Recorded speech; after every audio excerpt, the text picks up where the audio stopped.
अच्छा देखिए, आप काफी समय हो गई ला, आज्ञा दी फिर कोनो दिन जो है आपके बेटा डायमंड से मिल ले। और जाए से पहले वो लेवे देवे वाला बात।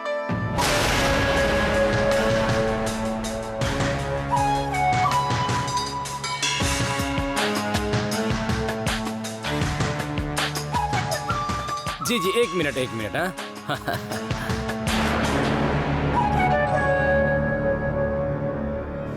आय हाय पांडे जी, अभी लेन देन की बात ना बाद में करी। हाँ, हमरा के तो डर लग रहा बा कि कहीं वो गुंडा गुडुआ आ ना जाए।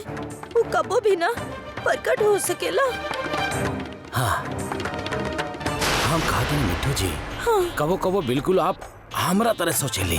भाई वाह, हम कहतनी लेन देन के जोन बात बा ना वो बाद में कर लेल जाई। ओय में का जैसन आप कहे वैसन हो जाई। ओय में चिंता करे के कोनो जरूरत नहीं है।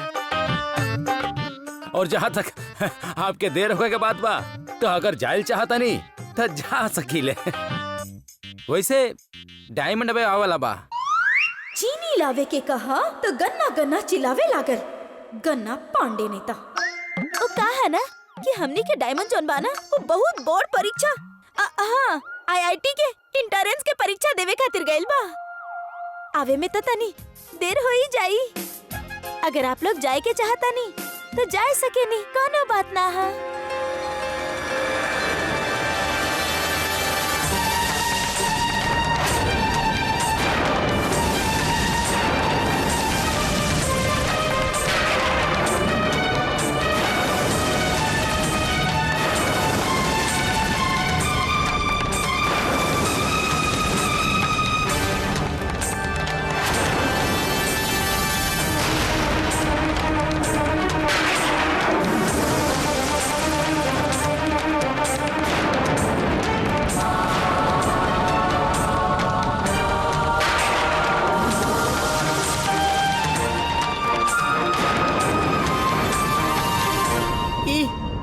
का कराला का बेटा तू जाने लायक रहा के? अरे कनौज में कौन न जाने लायक रहा पापा? गुड्डू शुक्ला नाम है कर। अरे 1 महीना तक एक वजह से तो हम अस्पताल में भर्ती रही नहीं।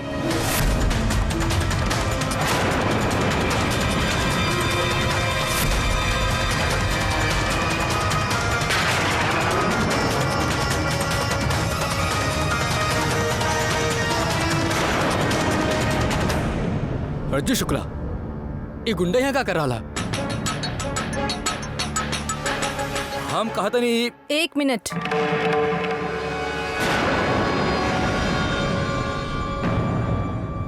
ई घर के दामाद हैं।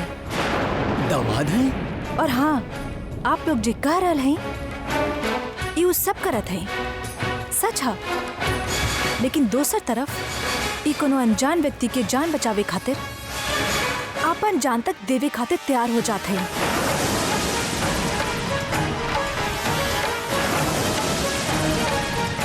अगर केहू के जान बचावल गुंडा कर दिया तो ई गुंडा है।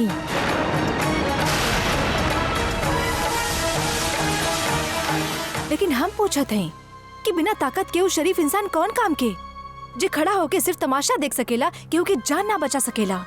हाय हाय बोझा रानी, खसम ते मिलते ही खसम के बोली बोले लगलो। अरे भगवान कहे से ना कोनो गुंडा भगवान ना हो जाई।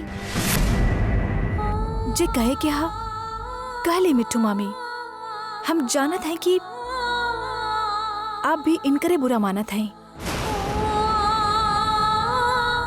लेकिन अगर कोनो गाड़ी के नीचे आयल मासूम सब बच्चा के लेके हॉस्पिटल भागब और वहां पर ओकर जान बचावे खातिर डॉक्टर के धमकाइल गुंडा कर दी हा, तो हम भी मानत हैं कि गुंडा हैं।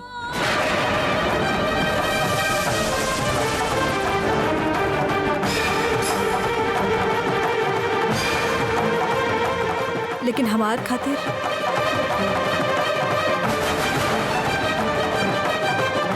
उसे पहले ही एगो अच्छा इंसान है।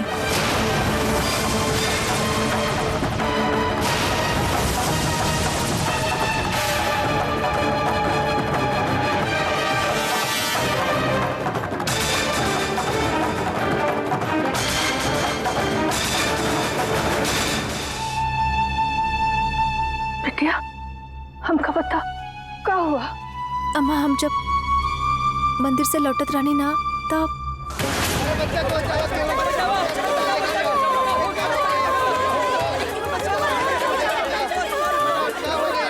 अरे कहाँ हो गई?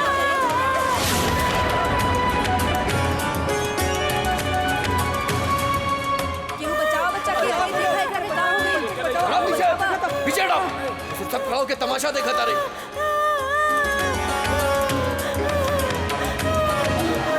हटा सब, हटा सब तमाशा देखे खातिर खड़ा हो जाए।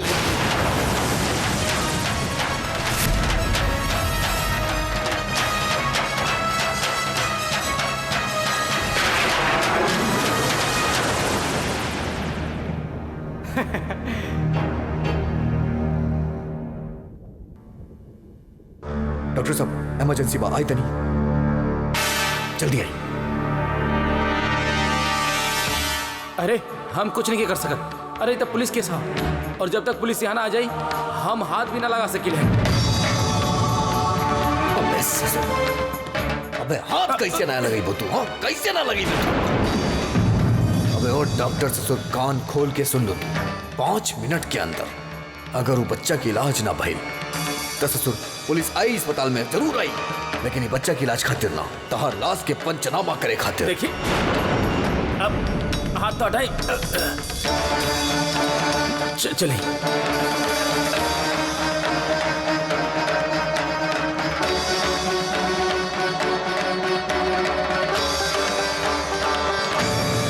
वो तो ठीक बा, लेकिन कुछ खर्चा लगी। कितना पैसा लगी ससुर? हम देख कितना। हाँ 5,000, 10,000, 10,000 रुपया। एक के अलावा भी कुछ चाहिए था वो भी देब हम, लेकिन बच्चा के कुछ ना होके के चाहिए। ठीक बा, देखा तनी। इनकर कपड़ा वो लड़का के बचावे खातिर गंदा भइला अम्मा।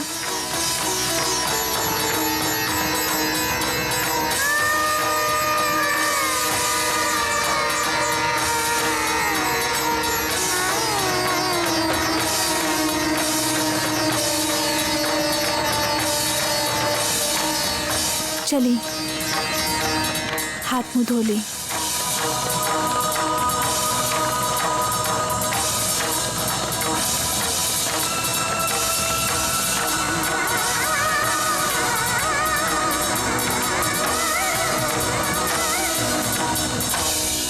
रज्जू साहब बहुत इज्जत देनी आप, इज्जत देवे खातिर बहुत बहुत शुक्रिया।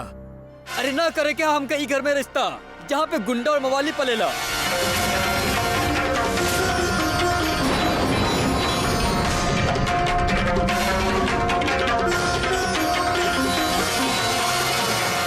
चला जी। अरे हम कहते हैं रुको। आप कहत रहे हम तो चलत हैं, चला। अरे आप सुनीता तिवारी जी, अरे आप रुकीता तिवारी जी। क्षमा चाह भाई, बस बहुत हो गई। अरे आप मानते नहीं कि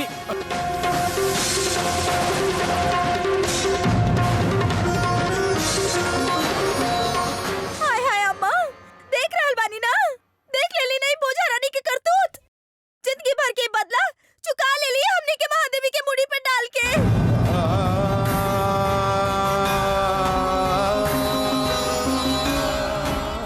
हम कहा था नहीं रंजन हमके और हमारे परिवार के कहीं के ना छोड़ ली।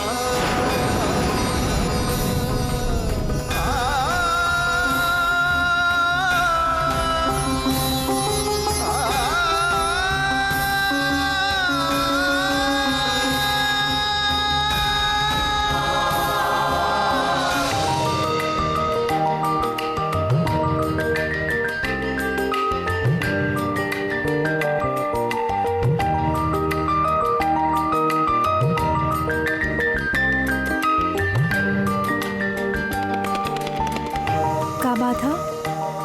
ऐसे घूर का रहा नहीं? घूरत नहीं की तारा देखा तानी कि तारा अंदर इतना दबंगई कहां से आ गई। ताहर तो आवाज ना निकलत रहा अपन मामा मम्मी के सामने। लागत बा गुड्डू शुक्ला के संगत के असर हो गई तारा ऊपर। ए ले तौलिया, हम आपकी खातिर चाय लेके आवत हैं। रुका, एगो बात कहीं तरह से, आज तक हर बार हर जगह सिर्फ गुड्डू शुक्ला ही दूसर खातिर लड़ल बड़े। ससुर हमरा खातिर केहू लड़ल ही ना आज तक। आज पहला बार तू हमरा खातिर लड़लू, हमके बहुत अच्छा लागल। शादी भी तो आप पहला बार कहनी आना। अब आप अकेले ना हैं, आपकी पत्नी आपके साथ है। खुशी पे ना सही, आपके दुख पे तो हक है ना हमार।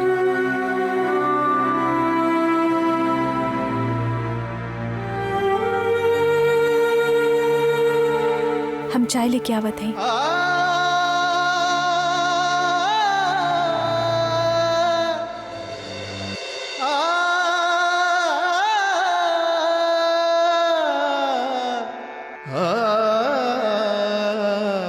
हाय हाय बोझा रानी, इतना समझेले रहनी, इतना मना कहले रहनी, लेकिन हमारे एक बात तक ना मान लू। अबे बिट्टो जीजी, अबे अभी ना तो केवल नाश भइल बा।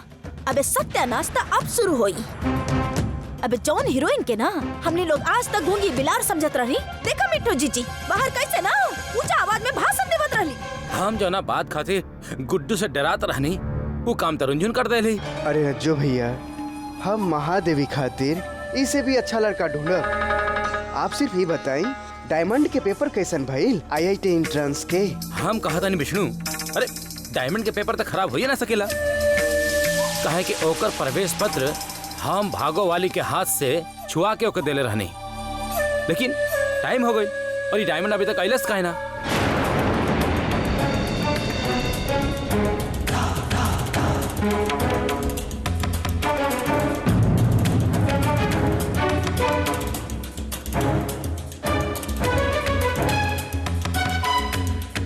ला आ गई डायमंड। डायमंड, अरे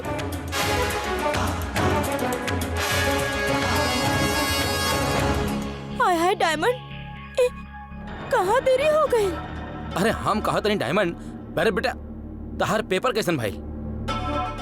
पापा सब गड़बड़ हो गई, हम पेपर ना कर पाएंगे। पेपर ना कर पैला?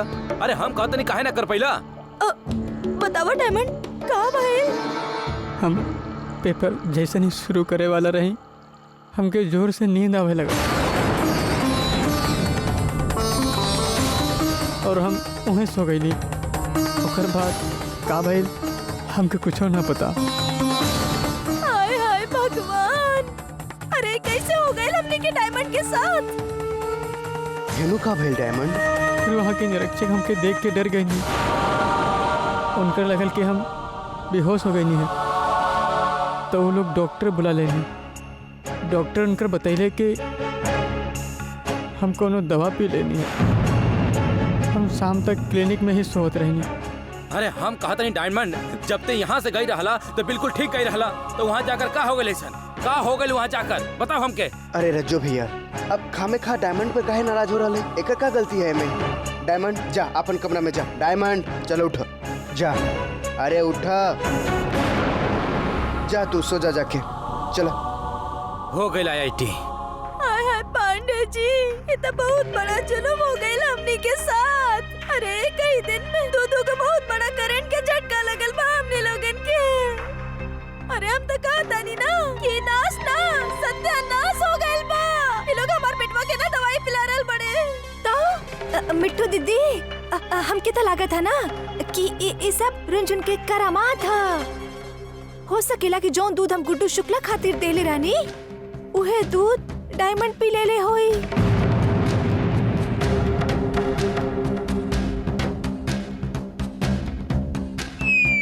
रुंझुन, रुंझुन, बिल्ला दीदी ना एकदम सही कह रहल बाड़ी मिट्टू जीजी। हमरा के बिना ये शक हो रहल बा। आय हाय बिल्लो कलसन वाली, वो बोझ हरानी के हम छोड़ब ना।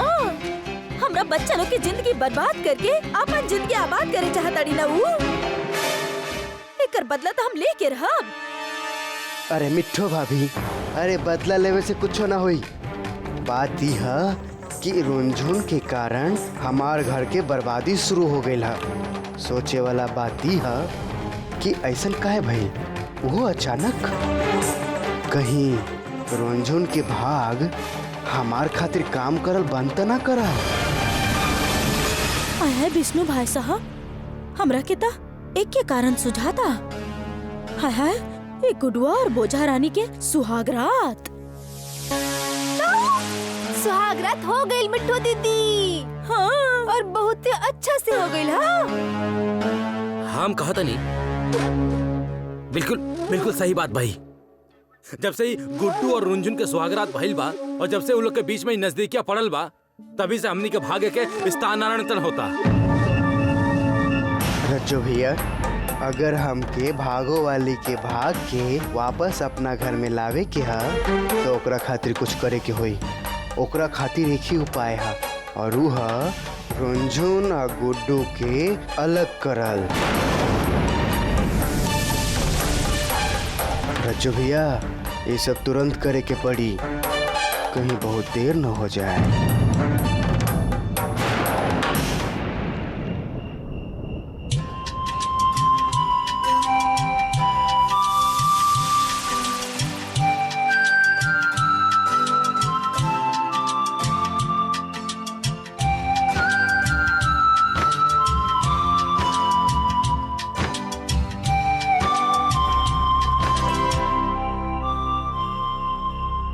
अगर केहू की जान बचाइल गुंडागर्दी हा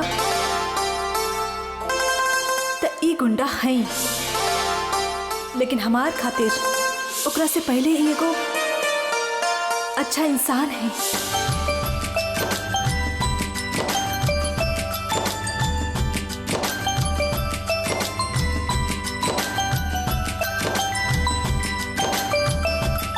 हम फिल्म में हीरो हीरोइन के पहला बार मिलते देखले बानी।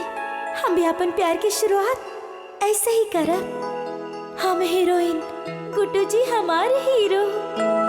दिल कैसे धड़केला, रात में नींद काहे ना आवेला, सब समझ जाइए हो। हाय,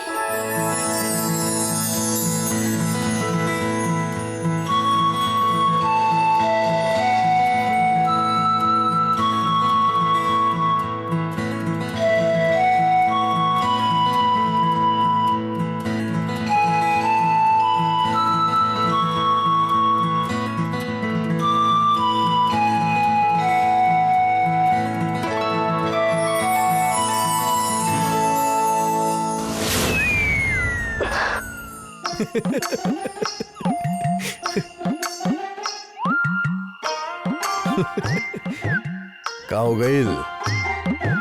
ओ हम आपकी कुछ कहे चाहत रहनी। तब बोला, मना के कर तरह के बोला चला। हम आपके थैंक यू कहे चाहत रहनी। हमके काहे थैंक यू कहे चाहता रू तू? हम का कहनी? वो कहा ना कि हमरा खातिर जौन रिश्ता आल रहे ना, वो हमरा के बिल्कुल अच्छा ना लागल। और ऐसा लड़का तो हमरा के बिल्कुल पसंद नहीं खे। चला फिर तो अच्छा बात बा। चला ऐस करा, चला खुश रहा। अब गुड्डू जी, हमार हाथ पकड़ के हमरा के उठाई ना। हमरा के आपके सहारा की जरूरत बा। हमार हाथ पकड़ी ना गुड्डू जी। गुड्डू जी, गुड्डू जी।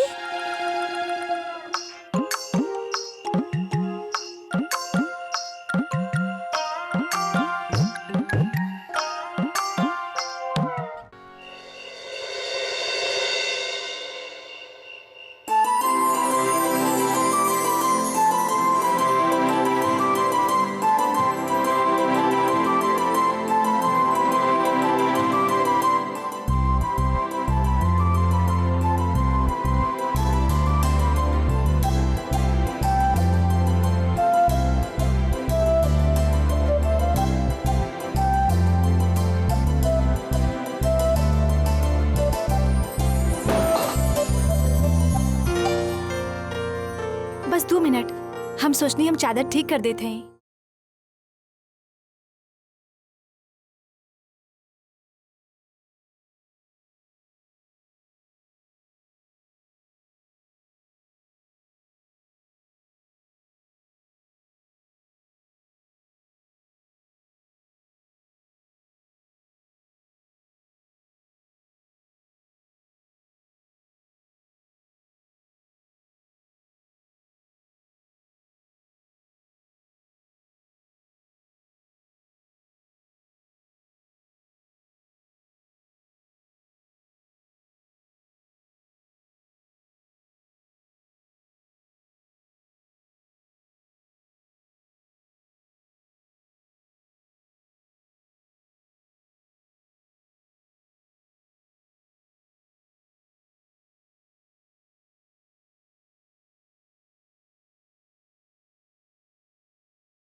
बहुत मजा आवत बा, हाँ, बहुत मजा आवत बा, बहुत मुस्कुराता रह। चला बत्ती बंद करा, चला जा, खड़ा होके शकल ना देखा हमार।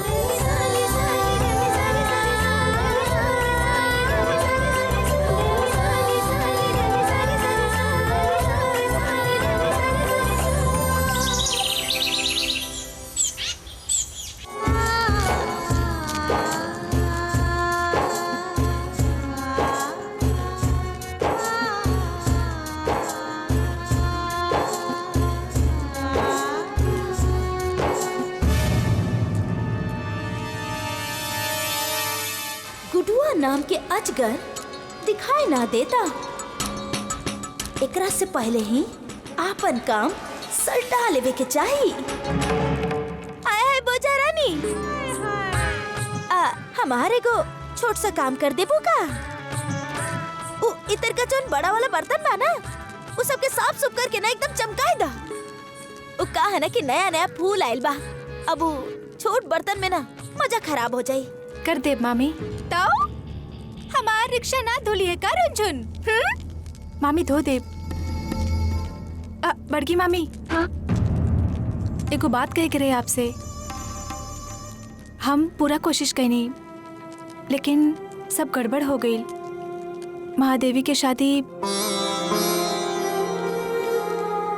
हम जानबूझ के कुछ ना कईनी। हमार मन में ऐसा कुछ ना रहे मामी। आय हाय बोझा रानी, अब तोरा के इतना ही बात परेशान करत रहल तो तू गुडुआ के ना एंड मोमेंट पे लेके आई तू ही ना। अरे सही कह रहा है मिठू दीदी। हम पूरा कोशिश कले रानी मामी। मंदिर से वापस आते वक्त हम उनकरा कहानी की गंगा माँ के दर्शन करके आवत हैं, लेकिन हमार बार बार बोले पर भी मान ले ही ना। आय हाय बोझा रानी, अब तो तू ई भी कहबू कि वो दूध वाला कांड। वैसे तो तू साफ है, 16 आना एकदम साफ बाड़ू। कैसन दूध मामी? मिठू दीदी, अब बात बढ़ावे से कोनो फायदा था, है ना? रंजन, तू यहाँ खड़ा होके क्या कर रहा है? अरे जा, वहाँ जाके काम करा। हाँ, जा, जा, जा। का भइल? का भइल मिठू दीदी?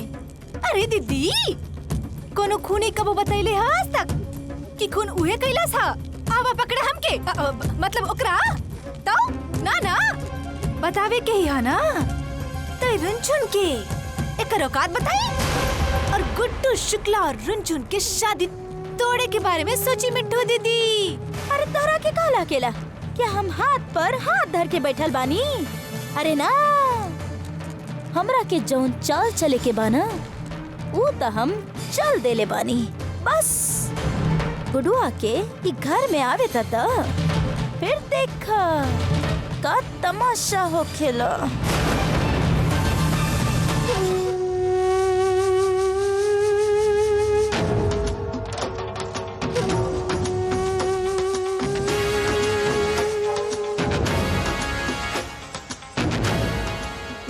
नमस्ते गुड्डू भैया। गुड्डू भैया आई गुड्डू भैया, बैठी। हमसे कौन गलती हो गई का भैया? अबे ना, गलती उलती कुछ ना भइल यारू। यहाँ से गुजरत रहनी तो सोचनी तोरा से मिल ली। अरे सुना, तनी ठंडा लेके आओ था। गुड्डू भैया आइल बने हमनी के। भैया सच्ची बताई, हमसे कौन गलती भइल का? खर्चा वर्चा तो हम कुकन चिप्पू के बराबर भेजत रहे नहीं। अबे खर्चा वर्चा के बात नहीं खे, ओ कुछ काम रहे तोरा से। कोनो बढ़िया माल बा तोरा पास? कैसन बढ़िया माल भैया? अरे बढ़िया माल मतलब कोनो आइटम बा तोरा पास? कैसन आइटम? साले चिल्लात काहे बड़े थे? कोनो गिफ्ट आइटम बा तोरा पास देवे खातिर? अच्छा गिफ्ट आइटम। भैया हमरा दुकान में तो लेडीज मटेरियल बा, लड़की और औरतन के सामान, आपके काम के नहीं के। ससुर कैसे समझाई हम तोहरा के? ससुर हमार बात समझा तनी, अच्छे से समझे हमके का चाहिए। हाँ समझदारी से काम ला। हाँ अब हमके उनके खातिर चाहिए, उनके खातिर। ओ अरे कल वाला जो आइटम बा तनी दिखाओ ता। हाँ रखी तनी साइड में। हाँ हाँ हाँ बे कुकन बोल। हाँ गुड्डू भैया, 2 ठो आदमी आयल रहे, कहा था कि आपसे मिले के हा, तो का करी, भगा दी कि यहीं बिठा के रखी इनकरा के। ना बेटा एक काम कर, भेज दे उनके। का बना बेटा, काम पे बानी अभी, मतलब घर पे बानी, बिजी बानी, बहुत काम बाम के। एक काम कर, उनके भेज दे, बाद में आई है, बाद में बात करब उनसे। ठीक है भैया, ठीक है।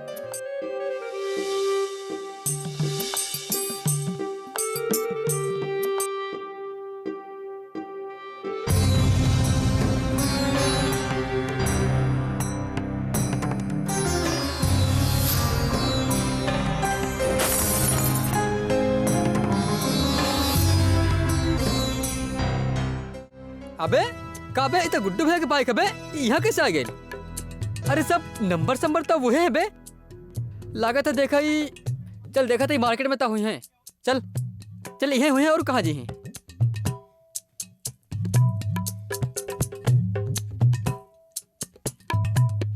अरे समझ में नहीं क्या के का खरीदी का ना खरीदी। एक काम करा, सब बांधा, सब बांधी।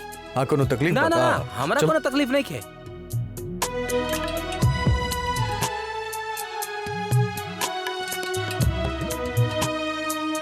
अरे भैया आप तो कहते नहीं कि आप घर में हैं? यहाँ क्या कर रहा, यहाँ कैसे प्रकट हो गए? लागत तो उड़न विद्या सीख रहा। कुक्कन भैया हमके तई पर्सनल मामला लागता है। ससुर अपन चोंच बंद करा, मार्केट में तमाशा ना करा, समझ ले। वो हम कुछ काम रहे ही खातिर आयल बनी हम। भैया यहाँ लेडीज गिफ्ट आइटम खरीदे आए हैं। Ladies gift item. अरे लेडीज गिफ्ट आइटम खरीदे तरह की पूरा दुकान खरीदे तरह सब फैला देनी। हाँ अबे देखा तो सही का करे ताड़े, देखा देख। कुक्कन नेल पॉलिश, फुसफुस। अबे बस करा, रख दा। नौटंकी बंद करा अपन, समझ ले। साला पुष्पा ना क्यों खातिर खरीदता नहीं। बताई ना भैया, काहे खातिर खरीदते हैं, बताई। रुंझुन हमार अम्मा खातिर मन्नत मंगले रही, तो मन्नत के चक्कर में हम पूजा करे खातिर हमके मंदिर ले गई, तो हम सोचनी कि ओकरा थैंक यू कह दी। तब थैंक यू करे खातिर हम सोचनी समझ गए नहीं। और अब आपके कुछो समझावे के जरूरत ना है। उक्का ने कुक्कन, अरे तू तो कहावत सुन ले होगा, श्री रामचंद्र जी हनुमान जी के भेजले संजीवन बुट्टी लावे खातिर। हनुमान जी का कहले, पूरा के पूरा पहाड़ उठा के ले आई। ऐसे ही भैया भी पूरा दुकान भी समेट के लेके जा रहा है। का करे, हम कहते कुछ समझ में ही ना आवत रहे। तू बहुत माहिर बाड़ा था, तू ही बता दे। बताओ। हाँ बता जब बता दा। भैया वैसे आपसे ज्यादा तो पता ना है। अच्छा को बात बताई, भाभी आपके कैसन अच्छा लागेली? मतलब कौन वेशभूषा में भाभी आपके सबसे ज्यादा अच्छा लगेली?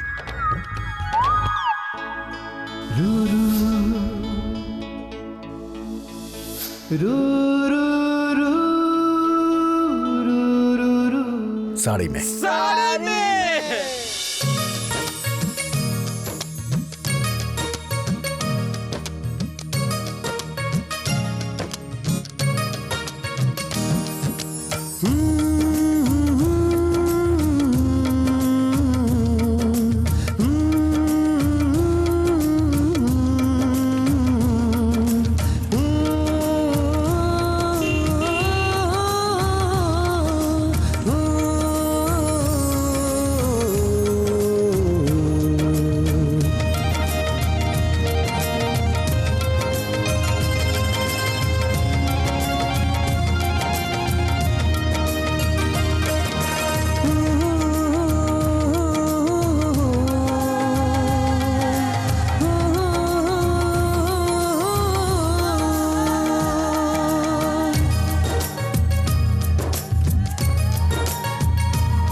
का करा तारू? रिक्शा धोरल है। हमके भी नजर आवत बा रिक्शा धोवा तारू, लेकिन काहे करा तारू हैं? अबे पांडे निवास के सब नौकर मर गए बड़े का? ए रज्जू पांडे! अरे ई का कर रहा है? हम अपन मन से कर रहा है। हमके केहू कुछ ना कहले हैं। जब तक हम खुद से ना कर लेते हैं तब तक हमार मन ना भरा था। अच्छा वो सब छोड़ी, ये बताइए आपके कुछ काम रहे?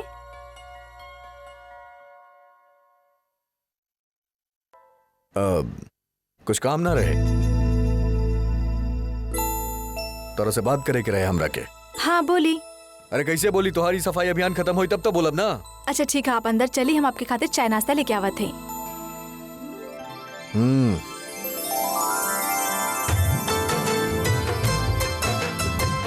जल्दी आइया।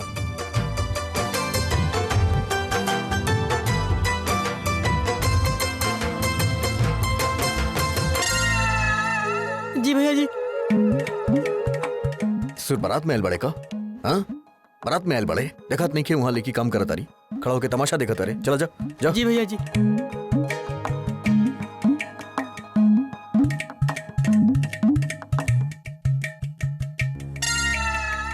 रामकली, नई काम करे वाली को कहो कि पहले कच्चा करे, ओकर बाद बखिया करे, समझे?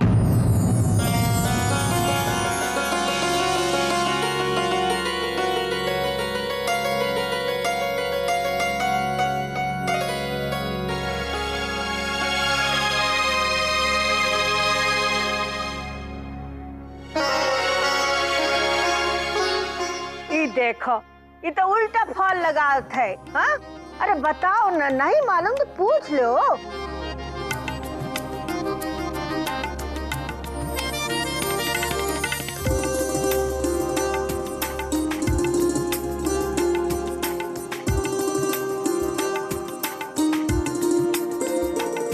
ई देखा, अब तक गिफ्ट भी खरीदल जा रहा है, वो भी रुंझुन खातिर। ई खबर तो मिट्टू दीदी के देवे के ही पड़ी। अब तो नया प्लान बनावे के ही पड़ी, और ये समय बनावे की पड़ी। तो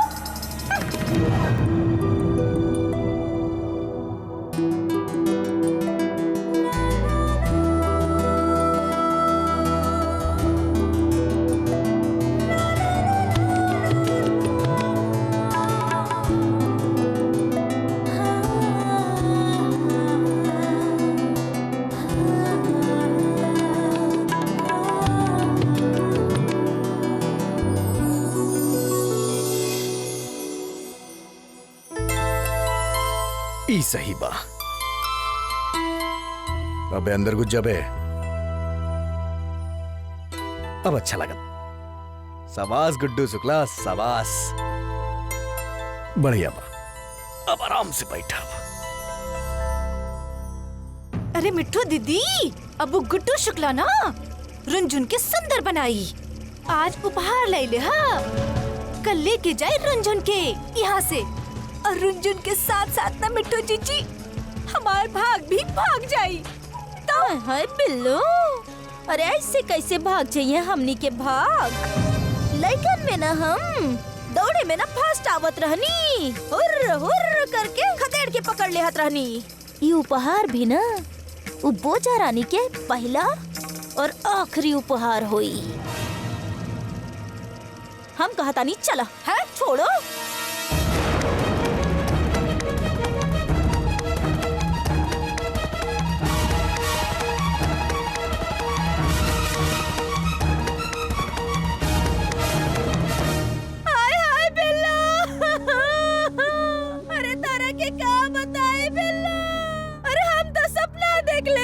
कि हमार महादेवी के बियाह हो जाई तो हमार मुखड़ा पे ना रंगीन जैसन रंगीनी आ जाई। लेकिन ये बोझा रानी तो एकदम में से पोछा रानी हो गईली। अरे हमार मुख पे ना ये तो कालिक पोत देले बाड़ी। अरे एकरे वजह से हमार महादेवी के रिश्ता टूट गईल। अरे मिट्टू दीदी, हम तो कहते हैं कि रुंझुन का कइले, जे भी कइले ना वो गुड्डू शुक्ला कइले। अरे मिट्टू दीदी, ना गुड्डू शुक्ला खून से सला कपड़ा में आए, ना आपके महादेवी की रिश्ता टूटत। तो ए में रुंझुन के का दोष है दीदी? हाय हाय बिल्लू, अरे बोझा रानी के ना कहब तो दरवाजा पे खड़ा गधा ही के बोली का। रोड के गधी बिल्लो नहीं था, नाटक भी ठीक से ना करेली। हाय हाय बिल्लो, अरे हम का तरह के बताई। अरे वो बोझा रानी तो हमरा के वचन देले रहली कि जब तक घर में लड़का वाला रहिए ना तब तक हम गुडुआ के लेके ना घर से बाहर रहब। और वो गुडुआ के अम्मा के जोन पूजा रहल ना वो भी बोझा रानी झुट्टो मुट्टो के करवेले रहली ताकि गुडुआ घर से बाहर रहे। हाँ, लेकिन ओकर बाद भी का भइल बिल्लो। हाँ, अरे हमार महादेवी के रिश्ता तो टूट गइल। का कहत हो मिठो दीदी, रुंझुन की पूजा नाटक रहे गुड्डू शुक्ला के घर से दूर रखे खातिर। गुड्डू शुक्ला की अम्मा खातिर ना रहे।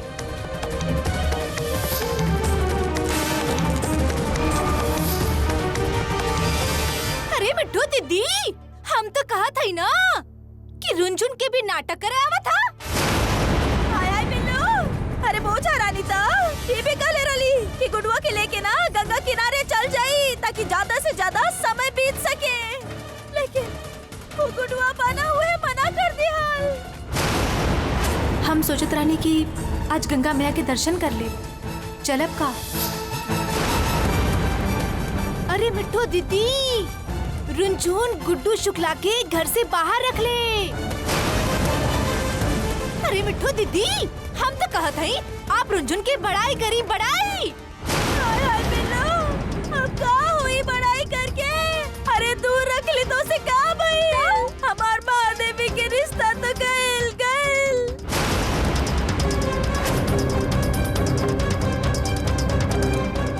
अबे चुप बे, तो ज्यादा जबान चलेलू ने तो जबान काट के कुत्ता के खिला दे हम अच्छा तरह से जाने ली।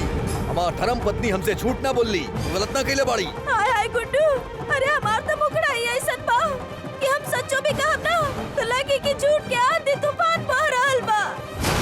कोनो बात ना, लेकिन तू तो सच के पता लगा सकेला ना। जाके अपन वो बोझा रानी से पूछ ला कि वो हमरा के कहले रहली कि ना कि जब तक लड़का वाला लोग रहे तब तक हम गुडुआ के लेके बाहर रहब। सच के झूठ के पता लग जाए तो रखे, फिर जौन करे के बना आगे कर लिया हमार। चला बिल्ला काम करे खातिर।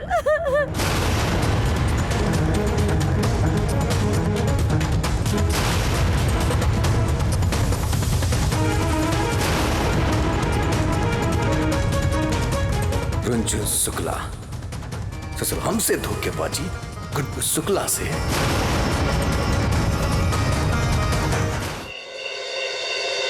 इली आपके खातिर गर्मा गर्म पकौड़िया।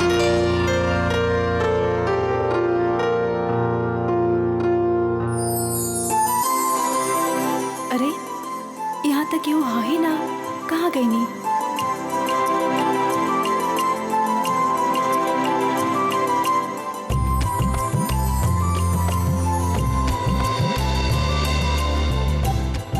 नया साड़ी, गजरा।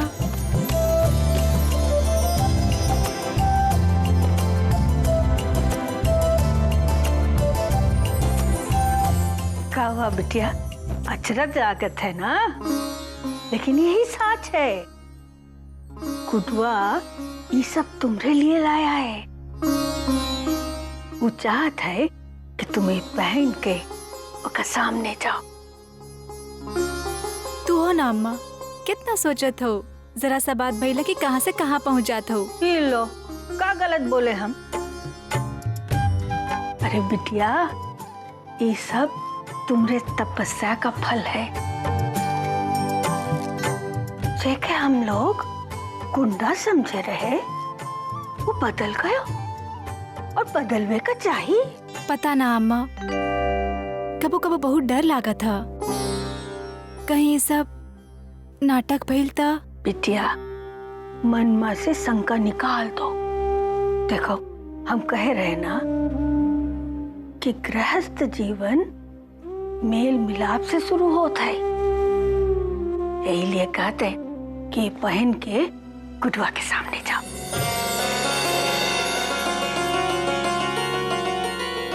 अरे, का सोचत हो? देखो तो कितनी नीक साड़ी। ये देखो कितनी सुंदर है, तुम पे बहुत जचेगी।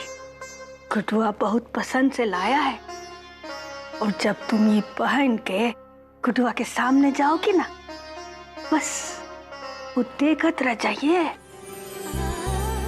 अरे देखो देखो, तुम हो देखो कितनी सुंदर लगत है वो। ये देखो गुड्डू की पसंद बहुत ही नीक है, बस मिजाज थोड़ा भड़कीला है।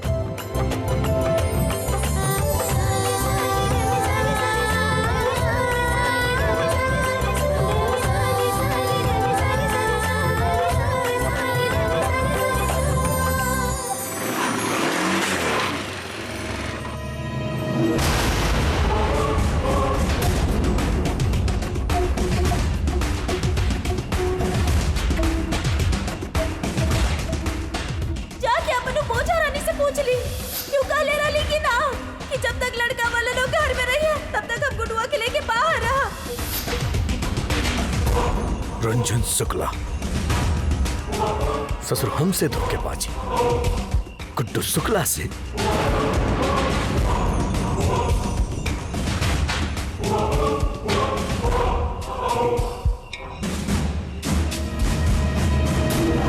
ए जीजी, कायदा से लाल लाल मिर्ची लागल की ना गुड्डू शुक्ला के। अरे दीदी, कोनो शंका तना है ना? हाँ बताई ना दीदी, मामला पक्का है ना एकदम?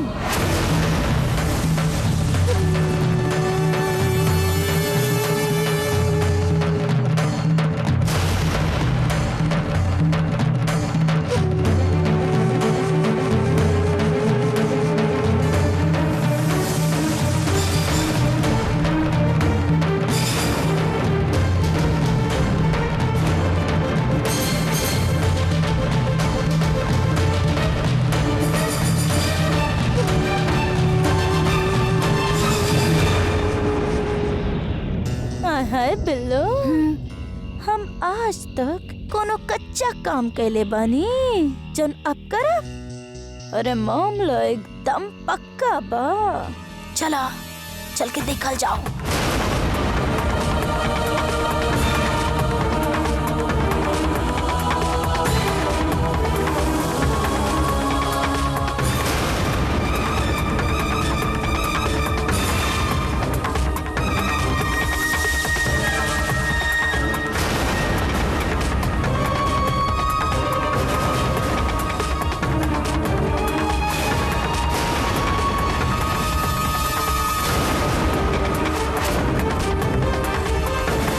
आगे नहीं आप, और ये सब बिना बताए।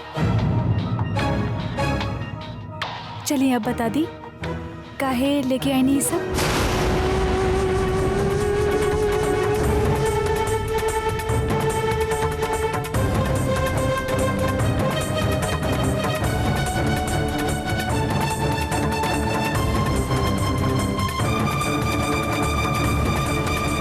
काहे लेके आयल बानी सब तारा खातिर? का बना रंजन शुक्ला, तू हमार अम्मा खातिर बहुत कुछ कैलू, मन्नत मंगलू, पूजा कैलू, हावन कैलू, ताकि हमार अम्मा ठीक हो जाए। पांडे निवास में तू सबसे हमरा खातिर भिड़ गैलू, दबंगई दिखैलू सबके। सिर्फ हमरा खातिर तू सबके कहलू के कि हम गुंडा नहीं की, हम बहुत अच्छा इंसान बानी।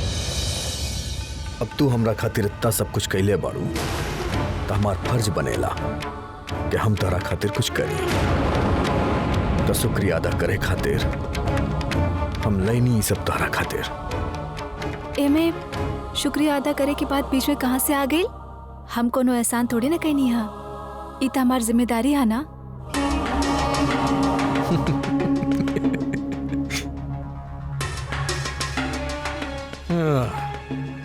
तहार जिम्मेदारी अपन घिनौना चाल के जिम्मेदारी के नाम मद्दा रुंझुन शुक्ला।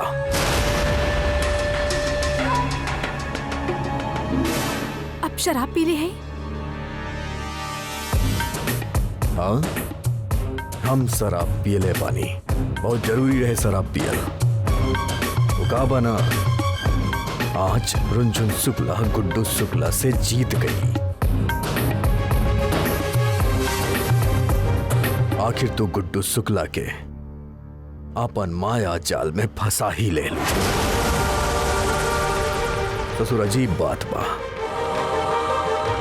रहेलू तो इतना चुपचाप, लेकिन बाड़ू तो बहुत सातिर बाड़ू तो। ये आपके का हो गई? कैसे बेमतलब के बात कर रहे हैं आप? ससुर बेमतलब के बात लागत है तारा की? बेमतलब के? तो एक काम करा, ये हाथ हमरा सर पे रख के कसम खा के कहा कि तू मिट्टू से बोलने ना रहलू कि महादेवी के जब लड़का वाले देखे खाती रही हैं तो गुड्डू शुक्ला के घर से बाहर रखबू। हाँ?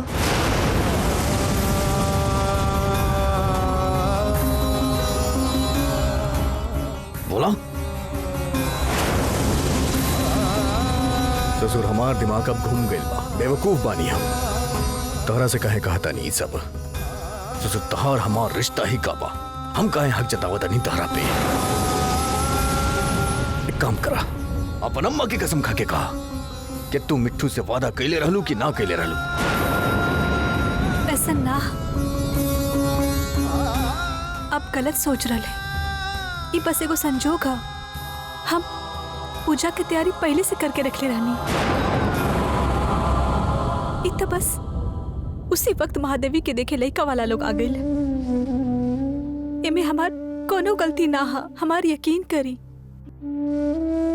आप चाहे तब अम्मा से पूछ सकत है। ससुर हमके केहू से ना पूछे के बा, तारा समझ में नहीं क्या आवत? हमके तारा से पूछे के बा, तू बतावा। कई सच बा के झूठ? तू वादा कैले रहलू कि ना कैले रहलू?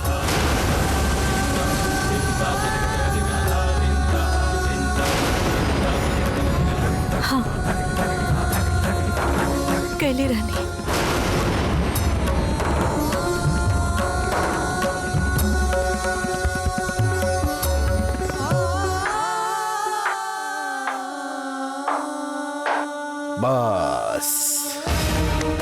बस रुंझुन शुक्ला, बस यही सुनल बाकी रह गई रहे। बस अदा और दगा तो तोहरा नस नस में भरल बा। ससुर तू सब एक जैसन बाड़े, सब एक जैसन। अब एक काम करा, इससे पहले कि हम अपन आपा खो दें, हमार नजर के सामने से हट जा। सोए के बाद सोवा, मरे के बाद मरा, चौन करे के बाद करा। और एक बात कान खोल के सुन ला, ससुर सोवा ही जमीन पे सूता, और जब सवेरे उठबू ना तो तोहरा पुराना गुड्डू शुक्ला मिली है। अभी पुराना हुआ है दबंग गुड्डू शुक्ला। ससुर परिवर्तित गुड्डू शुक्ला ना मिली है तोहरा, बोलता नहीं। हाँ, आज के बाद ये जो तोहर 30 दिन के चैलेंज रहे ना, जो चुनौती रहली कि गुड्डू शुक्ला के तू बदल बू, ससुर 30 दिन तो बहुत दूर के बाद बा। 3 जन्म लग जाई तारा गुड्डू शुक्ला के सुधारे में, हम फिर भी ना सुधरा। ससुर चौन करे के बकरा, हमार नजर के सामने से हट जा, जा जाके मरा कहूं।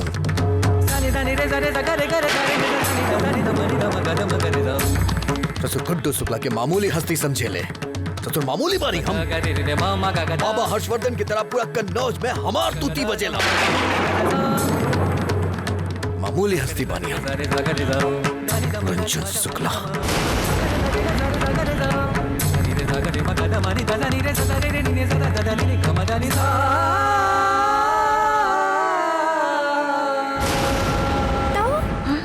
मिट्टू दीदी, गुड्डू शुक्ला और रुंझुन के बीच में चैलेंज की जंग छिड़ल हा। आय हाय बिल्लो, अब समझ में आयल कि ई 30 दिन के चक्कर का हा।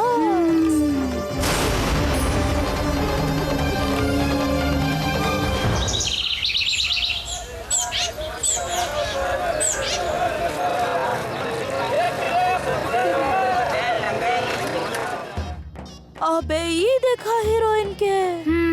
अबे जौन कभी केहू के सामने बोल ना पावत रहली, कुछ बोला तब मैं मियात रहली। अबे बिल्लो दीदी, अबे ऊ आज भाला कंडासा से भी तेज हो गईली। ऊ गुडुआ जैसन बुलडोजर से सींग लड़ावे में तनको ना डरेली।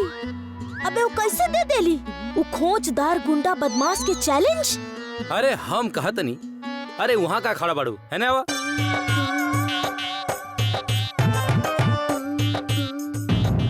हम कहत नहीं कि अज्ञानी के तरह कैसे भइल सोचल बंद करा।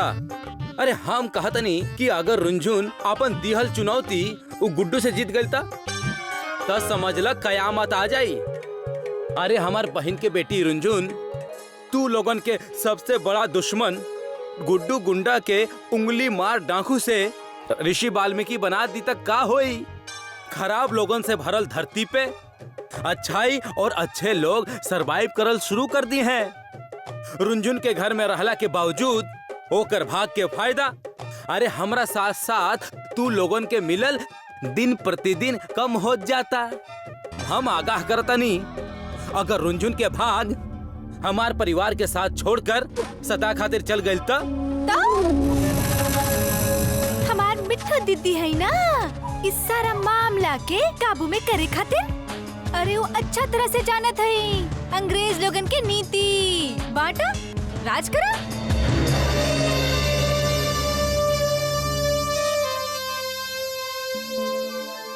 हम कहतनी मिठो जी कहा ऐसन जोन हम नहीं जानत बाकी सब लोग के पता बा।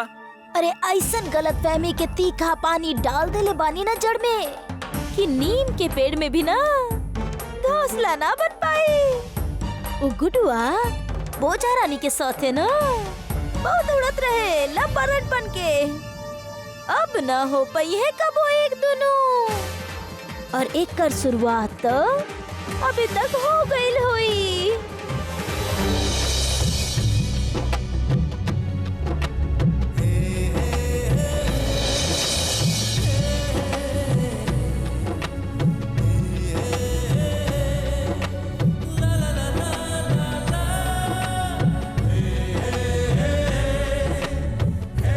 उठी, कब तक सुतल रह? उठी। सोए दा यार, तंग मत करा। उठी। अरे का सवेरे सवेरे उठल उठल लगा रख ले बाड़ू, चैन से सुते बिना देबू यहाँ पे। का तकलीफ बता रखे? हाँ ससुर का तकलीफ बा? बहुत तंग करेलू, बहुत परेशान करेलू और बहुते ज्यादा बेशरम बाड़ू। ही तो हमके पता ही चल गई बा। तारा तो स्वर्ण पदक मिले के चाहिए बेशर्मी खातिर। का ऐसे घूर के का देखा तारू? बिल्कुल सही कहता नहीं हम। अरे तोरा बेनकाब कर देनी, ओकरा बाद भी तोहर नाटक चालू हुआ। ई सती सावित्री बने की कोनो जरूरत नहीं कि हम जाना था नहीं तू का चीज बाड़ू। चला जा। हम अपने आप के यहाँ सती सावित्री साबित करे खातिर ना आए नहीं है। साबित ओकरा करे के पड़ा था जिकरा सच होए में शक होवेला। हम बस इतना बोले खातिर आए नहीं है कि कल रात आप जे कुछ भी कहनी वो ठीक ना रहे। हम कबो ना सोचे रहनी आप हमके ये सब कहा। अरे हम कोनो गलती कैले हुई थी तो ठीक रहे, लेकिन आप तो बिना एक मिनट ससुर, हम गलती कैले बानी? तू गलती कैले बाड़ू? फालतू इल्जाम ना लगाओ हमरा पे, समझ लू? हम गलती कैले बानी, बंद करा अपन नाटक। अब रहे भी थी आपके हमसे परेशानी रहे ना तो हमरा पर गुस्सा उतारती। हमारी साड़ी का बिगाड़ ले रहे आपके। काहे रंग लगैनी, काहे स्याही लगैनी ओकरा ऊपर?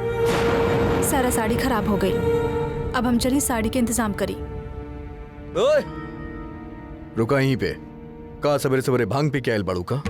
पता ना लागत बा का कहा तारू। अरे हम तोहार साड़ी काहे खराब करब?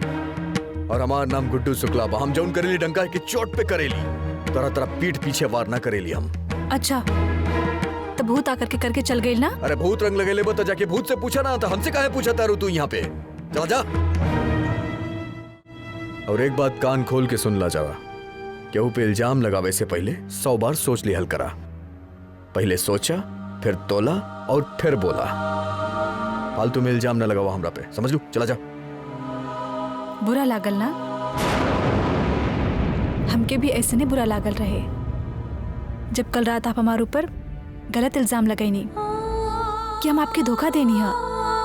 कल रात जब आप नशे में सब बोलत रहनी तब तब जरा भी ना सोचनी ना कि हमके कैसन लग रहा होई। आप तो फैसला कर चुकल रहने कि हम गलत हैं, लेकिन एक बात बोला था का होश में आवे के बाद आपके एक बार भी हमसे बात ना करे के चाहिए रहे। बोली अब तो होश में है ही ना। हम होश में बाड़ी, बिल्कुल होश में बाड़ी। एक बात बतावा, तो तू सवेरे सवेरे जो आयल बाड़ू यहाँ पे हमके होश में लावे खातिर आयल बाड़ू, ये फालतू के नाटक ये खातिर चलात बता रहा। ससुर बात कैसे गोल गोल गोल गोल घुमा उतारू? साफ साफ बतावा का बात बा। हम सच में आपके माँ के खातिर ही मंदिर गेल रहनी। महादेवी के रिश्ता के बाद तब बहुत बात में बहल रहे। हमार यकीन करी। ससुर कैसे कर ली तो हर यकीन। तू बहुत चतुर बाड़ू, बहुत सयाना बाड़ू, बहुत ज्यादा बाड़ू। इतना जल्दी तरह पे भरोसा ना करब, बिल्कुल ना करब। हम भरोसा तो आपके करे के ही पड़ी, काहे कि हम जो बात बोले जा रहे हैं वो आपके भी पता है कि सच है। वो ये कि हम अपन अम्मा के झूठा कसम ना खाते हैं। हम अपन अम्मा की कसम खा के कहते हैं हम सच में आपके माँ के खातिर ही मंदिर गेल रहनी। सच कर रहा है।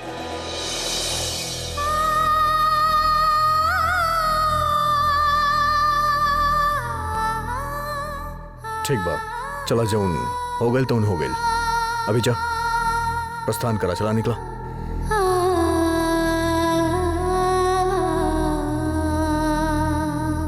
जा खड़े खड़े सकल का दिक्कत आरू, जा। अपन गलती कबो ना माना बाप। अबे ओए, क्या बोल तू?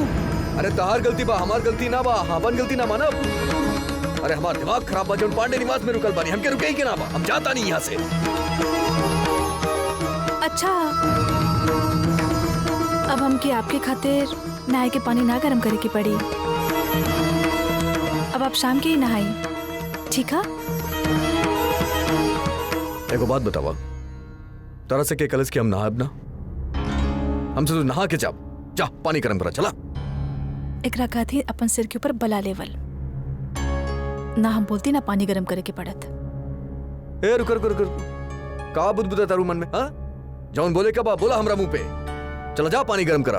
बहुत नाटक नौटंकी हो गेल तहार। अरे ई खड़ा होके घूरत का पड़ू तू हमरा के? हैं, खा जेबू हमरा के, चला जा।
का करता रू धर्म पत्नी जी? अरे बाल्टी कहाँ लेके जाता रू?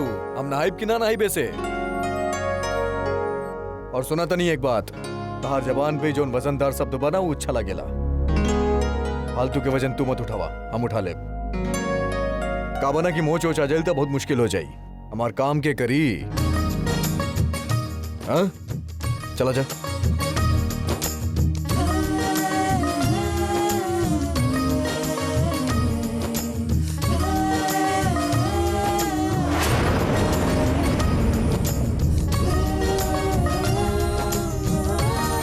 देखा, अबे आइजा तो नल के पानी के साथ साथ ना ये प्रेम के गंगा भी बहता।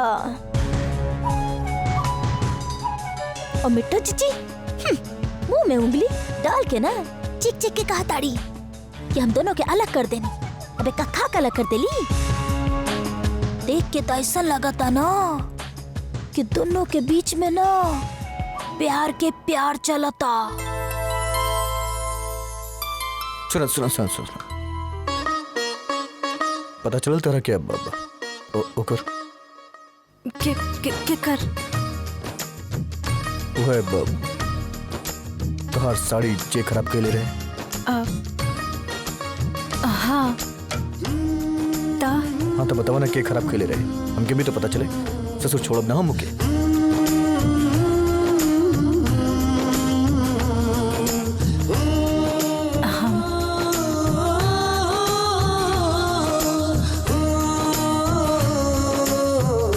मजाक करता रहो हमसे। आप अपन अलावा और केकरो सुनत भी तो नहीं हैं। हमारे पास कोनो रास्ता ही ना रहे आपके सुनावे के समझावे के। हम आपसे झूठ बोलनी ओकरा खातिर सॉरी।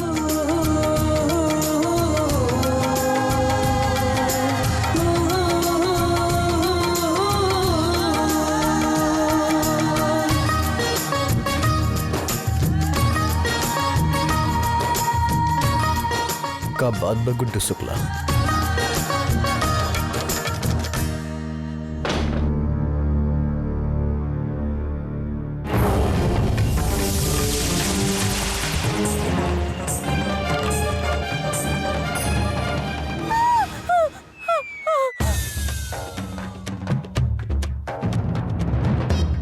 अरे चल भागा इससे।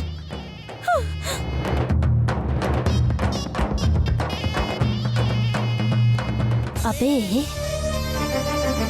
अब तो ना ई महादेवी के ना ड्यूटी पर लगावे के पड़ी। कहे कि जवान जहान छौड़ी के निगाह ना ई गुडुआ जैसन छौड़ा से इधर उधर ना फिसल सकेला।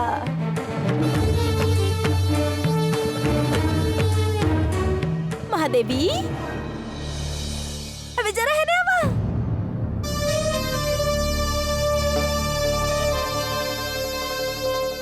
अबे बैठा ना, अबे बैठा। ए महादेवी एगो काम कर सकेलो हमार। कैसन काम? काम ही बना क्यों गुड्डू बना। गुड्डू जी गुड्डू जी हाँ अरे के ना बस वो गुड्डू पे नजर रखे के बा। हाँ अबे मन भर के देखा। हाँ 24 घंटा देखा। सच्ची चाची? हाँ एकदम सच्ची मुच्ची। हाँ चाची आप मजाक तो ना करल बानी ना? अबे बिल्कुल नहीं, बिल्कुल ना ना चाची। आपके पता चाची आप बहुत अच्छा बड़ी, बहुत अच्छी। हमरा के ऐसा काम करे खातिर कबो क्यों ना कहलस, कबो ना कहलस चाची। बाप रे बाप। अरे भैया, अरे भैया कब से परेशान है, कहाँ रहा? ऐसे ससुर फोन लगा लगा के पूरा बटन घिस गए फोन के। अबे तो ठीक बा, फोन उठावे के चाहिए। फोन कहाँ बा ससुर? अबे फोन अंदर बा, घर के अंदर रह गेल बा। लाई काम घर से जाके। अरे रुका रुका रुका, बाद में ले आइब। चला का भइल का? हाँ भैया बात ऐसा है कि हाँ का बात कैसन बा? कि उस दिन जब आप गिफ्ट खरीदे गए रहे तब आपके फोन कर ले रही। आज फिर आ गए हैं। ओहे हैं देखा। चलो एक काम करो, बैठा हुआ बुला बुला बुला। बुलाई आवा भैया। हेलो सर। हेलो सर। हेलो हेलो सर। सर। बैठो बैठो बैठो। सॉरी ये हमार कार्ड। का बा रखा बेटा? हाँ भैया क्या चाहते हैं? हाँ एक्चुअली गुड्डू जी हम इंडिया मोबाइल कंपनी से आयल बानी। हाँ तो हम का करी? सर वो हमारी कंपनी यहाँ पर मोबाइल सेंटर कंपनी खोले के चाहा था। ये जगह उनकर बहुत पसंद है, काहे कि सारा यंग लोग यहाँ तो आवत है। मेन अड्डा है यहाँ के यंग यूथ के, और यूथ तो हमारा कस्टमर है।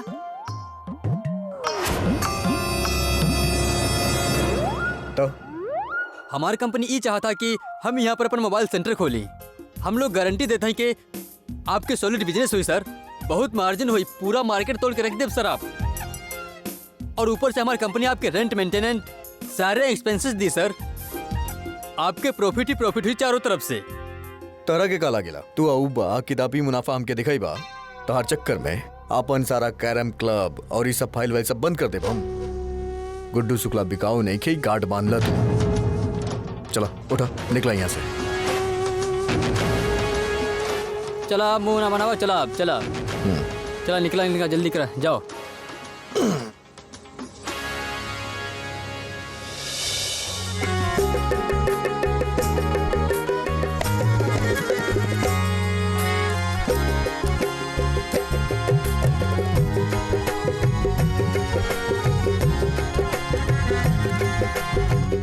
हाँ क्या बात है? 1 मिनट।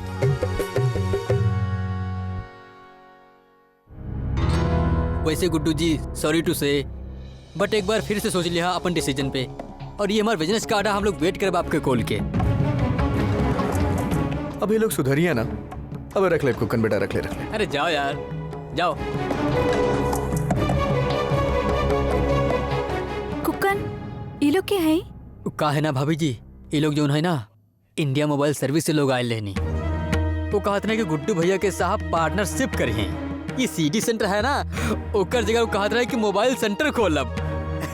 लेकिन गुड्डू भैया के तो जाने लिया। अब गुड्डू भैया कहनी उड़ चल भाग भाग, चल हट, चल निकल यहाँ से। इका कहीं नहीं आप। कितना अच्छा प्रस्ताव रहे ना, और आप मना क्या कर देनी उन लोगन के। और आजकल तो मोबाइल हर लोग इस्तेमाल करत है ना। आप ऐसा करी अभी जाके उनकरा के हाँ बोल दी। तो हाँ बोल दे। मतलब तू कबू हाँ करे खातिर तो हाँ कर देब, तू कबू ना करे खातिर तो ना कर देब। ससुर तोहार हाथ के कठपुतली बानी हम, जैसन तू कबू वैसन हम करब। ससुर 50 बार समझेले बानी की ज्ञान मत बांटा, लेकिन ज्ञान बढ़बू तू। ज्ञान बांटे के बहुत शौक बना तो रखे। अच्छा एक काम करा, ओ तिलक उलक लगा ला, आश्रम में बैठ जाओ और प्रवचन बांटा सबके। पैसा वैसा भी मिल जाए तो रखे, समझ लू। का काम बताओ? तहार काम बाइक काम करा, रसोई में जा, व्यंजन बनावा, भूख लगा हमके। चलो चल चल। का खइबा बेटा? कचौड़ी उचौड़ी खइबा? जैसा कहीं भैया आप। अच्छा ठीक बा, एक काम करा, जा कचौड़ी बनावा, थोड़ा पूड़ी बनावा और खीर भी बना दे। चला अच्छा जा। अरे जाना, खड़े होके शकल का दिखता रू, जा। आपके फोन।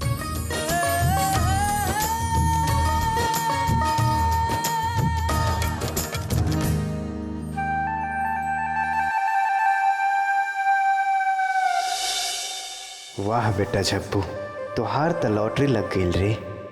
साला जे न सोचले रही उहे हो गई। हमरा से भी केहू के प्यार हो गई यार। अब हमके भी तनी इमोशनल होए के पड़ी। चलो अच्छा, भैया के साथ साथ हमू घर जमाई बन जाए। अब त लाइफ सेट।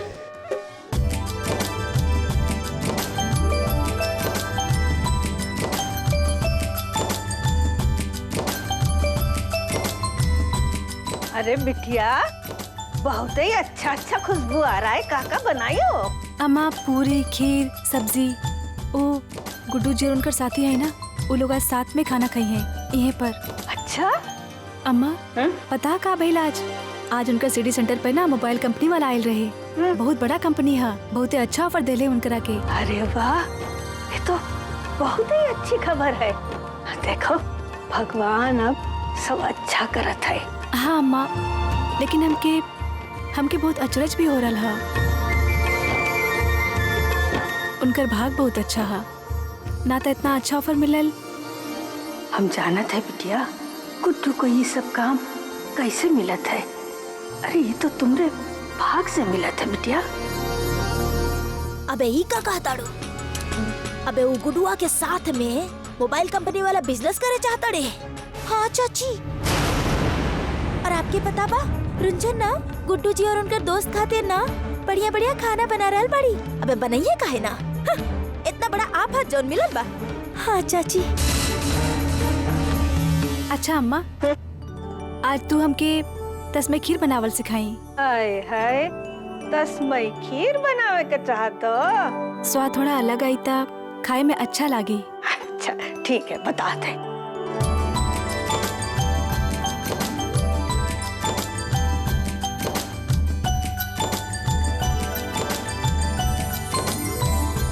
ठीक है। येलो का भइल? हम तो भूल ही गए। का? अरे हमका कीर्तन में जाए का है। अच्छा जा। अच्छा बिटिया तुम बनाओ और दामाद जी को अच्छे से खिलाना, समझे? खुश रहो खुश रहो।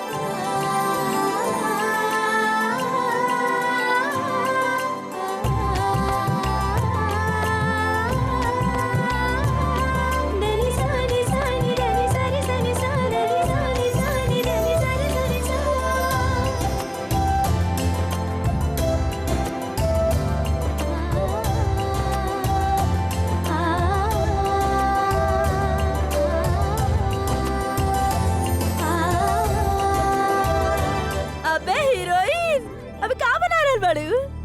अबे तोहर खाना की खुशबू ना तो हमर नाकी काट के लिहल जा रहल बा। ए हीरोइन, हमारे को काम कर देबू? हाँ मम्मी। अब का बना कि बबली के स्कूल के जूता हम कहाँ रख देनी ना, हमरा के एकदम ध्यान में ना आ रहल बा और बहुत देर से ढूंढ ढूंढ के परेशान हो गइल बानी। अबे जरा ढूंढ देना। जी मम्मी। जा जाना, हम जब तक देख लेता नहीं। जा।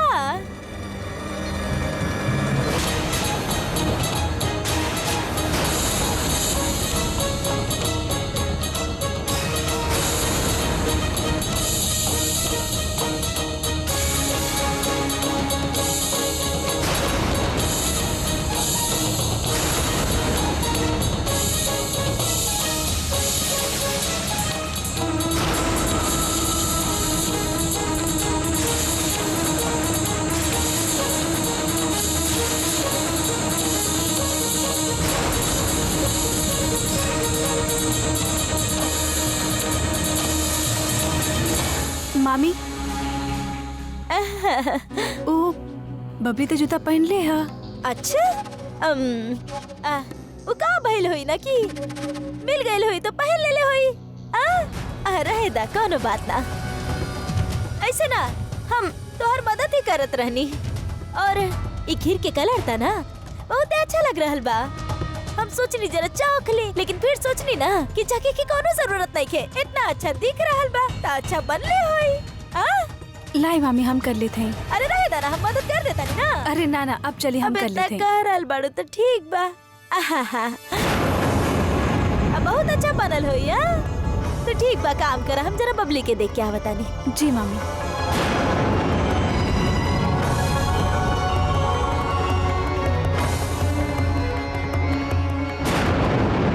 ये लोग क्या करते रहे यहाँ पे? हटाओ ये लोग के, खाना खाना खाए दे, खाना खाए के समय हो गइल बा। जाओ चला चला निकलना निकलना सबके सब। दुकान। हाँ भैया। बेटा अच्छे से खींच के खाइए, तोहार पसंद के खाना बनवेले बानी। हाँ अरे जरूर जरूर भैया, बिल्कुल। अन्न महाराज की इज्जत करत भइल।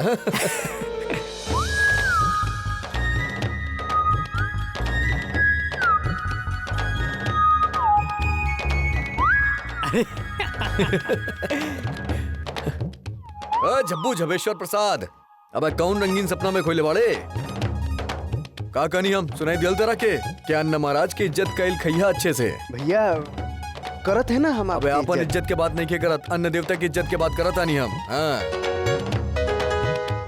हाँ सुना, अरे 7 जन्म लगेबू का खरा लावे में, जल्दी लेके आवा, भूख लागल बा बहुत जोर से। बिल्लो दीदी, बिट्टू जी, आवा आवा। हाँ आई आई। अबे हमार बाप भी कलसन के गिराम प्रधान बाड़े।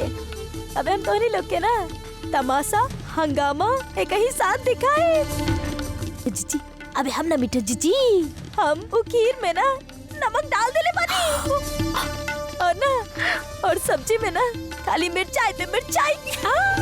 अबे आप देखा, अबे आप देखा हीरोइन के ना माथा पे कैसे दंगल शुरू हुई। आजा आजा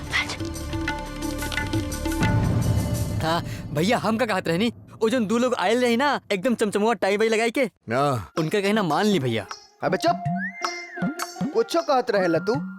भैया आपन धंधा मतलब आपन धंधा, चाहे साला कोना में रहा लेकिन रहा शेर बन के, समझला? भैया आप जो है ना ई कुक्कन के बात बिल्कुल न मनिहा। आप अपन हुकुम के मर्जी के मालिक बानी, हम अपना हिसाब से करब।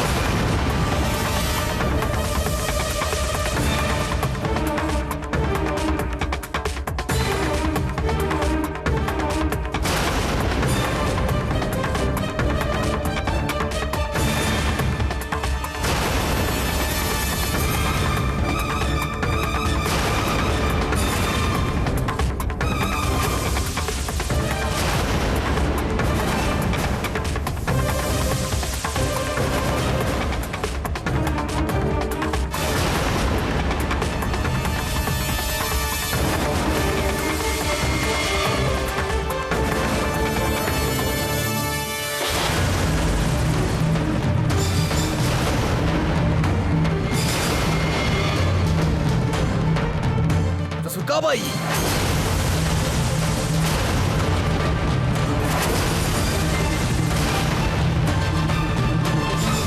ससुर खाना बाकी जहर बा। खाना काहे फेंकती आप? अभी भी हम तोरा के बताई कि खाना काहे फेंक देनी हम। अब अच्छा से समझ में आवत बा का कैलू तू और काहे कैलू तू। हम वहाँ अड्डा पे तहार बेइज्जती कैनी, तहार बात न बनी, जौन तू कहलू ना कहनी ई कहते तू ही सब कहलू। ससुर कूट कूट के मिर्ची भर देले बड़ू सब्जी में और कूट कूट के नमक भर देले बड़ू ससुर खीर में।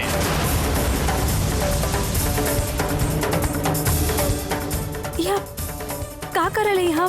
हम कोनो बदला ना ले लेनी है। हम मिर्च ना डाल लिया और खीर में नमक ना डाल लिया। तो हम झूठ बोलता नहीं, हम झूठ बोलता नहीं। मतलब तू जौन कहता रू सच बा, जौन हम कहता नहीं वो गलत बा। मतलब हमार बात ना मनबू, बाकी सबके बात मनबू तू। ठीक बा, हम तोरा मजा चखावता नहीं अभी के अभी।